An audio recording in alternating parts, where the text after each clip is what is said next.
Actually জায়গাটা তো সেনাবাহিনীর। তো এরা ভেবেছিল যে আছে থাক, আজ নয় কাল, কাল নয় পরশু খোলা হবে, আছে আছে, এরকম একটা ভাবনা ছিল। কিন্তু সেনার নিয়মটা তো আলাদা। হয়তো তিনি এতটা ভয়ঙ্করভাবে হাজির হয়েছিলেন যে তাকে দেখেই হয়তো আর্মিরা পালিয়ে গেছিল।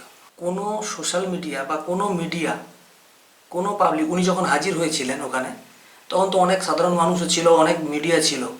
কোনো মিডিয়া একটা ভিডিও ফুটেজ দেখাতে পেরেছে যে আর্মিরা ছুটে পালাচ্ছে? এরকম কোনো একটা ভিডিও ফুটেজ দেখিয়েছে, দেখাতে পেরেছে? নমস্কার, আমি চিত্র, আমি বিচিত্র। প্রশ্ন করব আমি, উত্তর দেব আমি, তাই সঙ্গে থাকুন, যুক্ত থাকুন। তো আজকের প্রথম প্রশ্ন, এই যে দিদিমণি বললেন যে তাকে দেখে 200 আর্মি ছুটে পালাচ্ছিল, তো কি মনে হয় কেন পালাচ্ছিল? সত্যি কি পালাচ্ছিল? হয়তো তিনি এতটা ভয়ঙ্করভাবে হাজির হয়েছিলেন যে তাকে দেখেই হয়তো আর্মিরা পালিয়ে গেছিল। Jokes apart. তো আসলে উনি যদি রাজনীতিতে না আসতেন তাহলে হয়তো একজন ভালো ফিমেল কমেডিয়ান হতে পারতেন। কারণ যেখানেই উনি বক্তব্য রাখেন আমরা সেই সমস্ত ওনার প্রত্যেকটা বক্তব্যের মধ্যে কোনো না কোনো হাস্যকর অদ্ভুত কথাবার্তা আমরা পাই, এবং সোশ্যাল মিডিয়াতে এগুলো নিয়ে অনেকেই ট্রোল করে থাকেন, সেগুলো আমরা সচরাচর দেখতেও পাই। যেমন ধরুন কাশফুলের বালিশ। কাশফুল দিয়ে বালিশ হয়? আপনি কাশফুলের বালিশে ঘুমিয়েছেন? না না না, আমি ঘুমাইনি বা আমি দেখিনি। আমিও বাপের জন্মে শুনিনি কাশফুলের যে কোনো বালিশ হয়। আচ্ছা, এবারে হচ্ছে ওই গোলপাতার কি ঠোঙা, সেগুলো বিক্রি করে ভালো পয়সা কামানো যায়, ভালো ইনকাম করা যায়।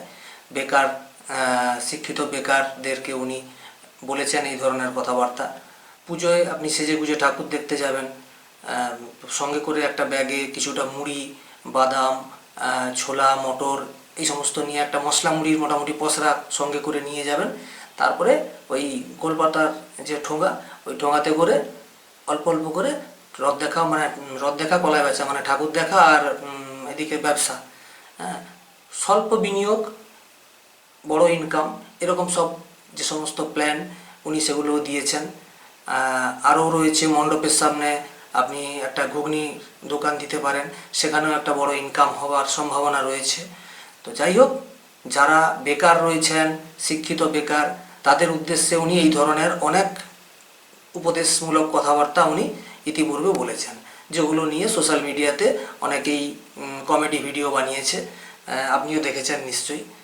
আরও একটা বড় জিনিস, বিগত দিনে ওনার কাছে এই যে চাকরি বাকরি নিয়ে শিক্ষিতরা যে দাবি তুলেছিল তাদেরকে মানে বেকারত্ব ঘোচাতে হবে, কর্মসংস্থান দিতে হবে, তো তিনি একটা ভালো উপদেশ দিয়েছিলেন চপ শিল্প করার জন্য, তেলেভাজা শিল্প করার জন্য। আপনারা চপ তেলেভাজা শিল্প করে যাই হোক নিজেকে প্রতিষ্ঠিত করতে পারতেন। বড় আজকে ক্ষুদ্র শিল্প, সেটা আগামী দিনে বড় বৃহৎ আকারে চপ শিল্প হতে পারত।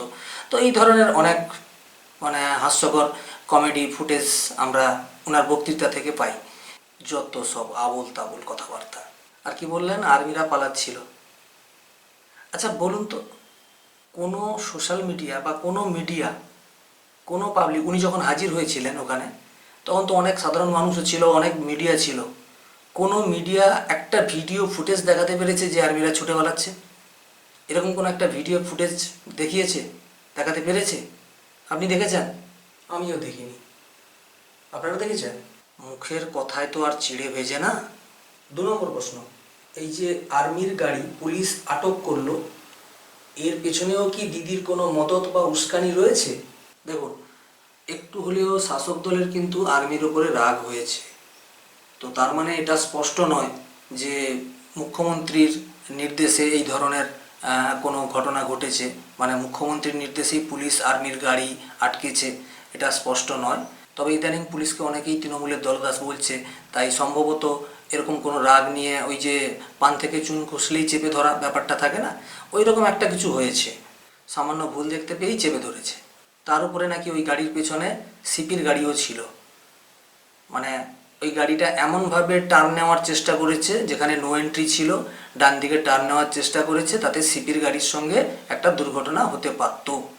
তাই পুরো বিষয়টা ধোঁয়াশার মধ্যেই রয়েছে, এটা আমার কাছে স্পষ্ট নয়। আজকের শেষ প্রশ্ন, আর্মি বা কেন এই মঞ্চ বা প্যান্ডেল খুলতে গেছিল? এর উত্তরটা একটু লম্বা হতে পারে, তবে ছোট করেই বলার চেষ্টা করব, গোড়া থেকেই বলছি। এই ভাষা আন্দোলনের জন্য টিএমসি ওখানে মঞ্চটা বানিয়েছিল। তো দুদিনের জন্য পারমিশন নিয়েছিল।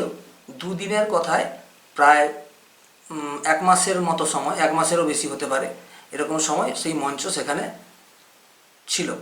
এবং এই মঞ্চটা যে হয়েছিল ওটা হচ্ছে ডিফেন্সের মানে আর্মির জায়গা, আর্মিদের জায়গা, যেখানে ওই হচ্ছে মঞ্চটা করেছিল। এবারে সেনার তরফে বারবার জানানো হয়েছে, কিন্তু এদিকের তরফে কোনো হেলদেল ছিল না। তাই শেষমেশ পুলিশকে জানিয়ে সেনা এই মঞ্চ খুলে ফেলেছে। অ্যাকচুয়ালি জায়গাটা তো সেনাবাহিনীর, তো এরা ভেবেছিল যে আছে থাক, আজ নয় কাল, কাল নয় পরশু খোলা হবে, আছে আছে এরকম একটা ভাবনা ছিল। কিন্তু সেনার নিয়মটা তো আলাদা, এরা সেনাবাহিনী, এদের হচ্ছে ধরতক্তা মারবে রেখ, এরকম একটা ব্যাপার। আমাদের কি হয়, কোথাও আগুন লাগলে তো পুলিশকে খবর দেওয়া হয়, পুলিশ আস্তে আস্তে সব পুড়ে ছাই হয়ে যায়, বা কোথাও ঝামেলা হলে সে ঝামেলা কুরুক্ষেত্র হয়ে যাওয়ার পরে পুলিশ এসে পৌঁছায়। আর্মিদের বা সেনাদের কিন্তু এটা নেই, ওদের সিস্টেমটা আলাদা।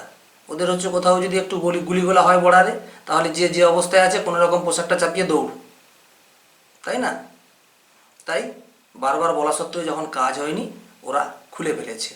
তাই এক্ষেত্রেও যা হওয়ার ছিল তাই হয়েছে। তো আপনারা পুরোটাই শুনলেন। আশা করি সম্পূর্ণ বিষয়টা কিছুটা হলেও আপনাদের সামনে তুলে ধরতে পারলাম। আর আপনাদের যদি কোনো প্রশ্ন থাকে কমেন্টে জানাবেন। আজকের মতো এখানেই পর্ব শেষ করছি। দেখা হচ্ছে পরবর্তী ভিডিওতে। সবাই ভালো থাকবেন। নমস্কার। নমস্কার।